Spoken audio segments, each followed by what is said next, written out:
So I came across a message board and a guy named Tristan asked if anyone has used the Digilux 1 in recent times.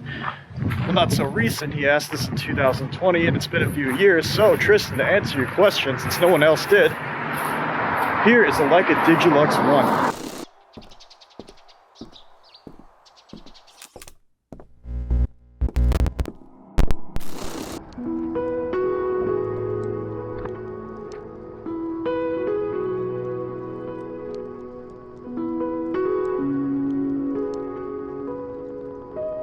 The Digilux came out in 2002 at a $900 price point, and it was one of Panasonic and Leica's first iterations of their alliance. Now, what makes this camera special?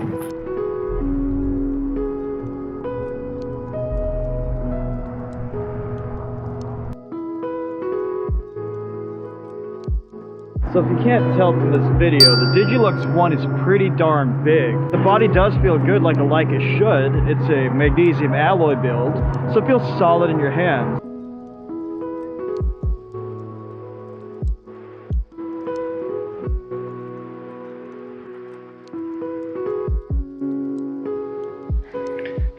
I should take this thing home. It's been sitting here for a while. A whole lot of garbage with that.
A few things to know about the Digilux 1.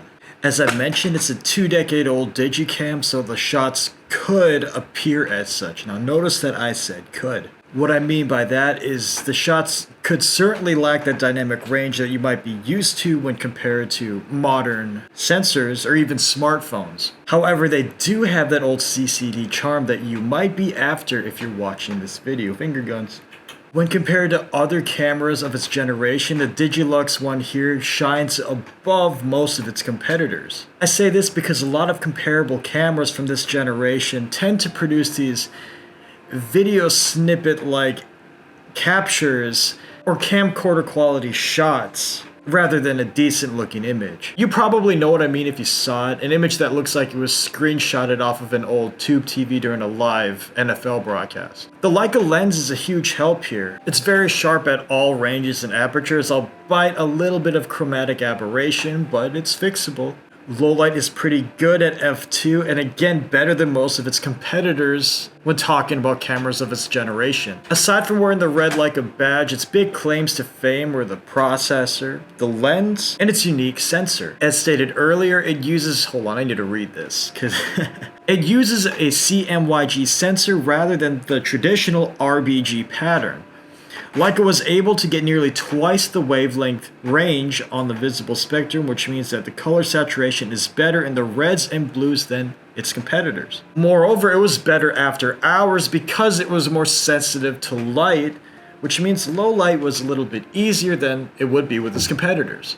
The lens goes from 33 to 100 millimeters, f2 to f2.2, so you have a nice, light, and practical lens built in. You also have a shot of getting cinematic bokeh if that's all you care about. Leica also claimed to have the shortest shutter lag of any camera at its time, and while it isn't faster than modern compacts, it is surprisingly quick for its age. As I mentioned earlier, the body is pretty cumbersome, but not too much to take away from shooting. Just huge for a compact. It has a main screen and a sub screen. It's worth noting that it came with a little shade originally, but Father Time took mine away. Also, can you believe that the screen was oversized back in the day?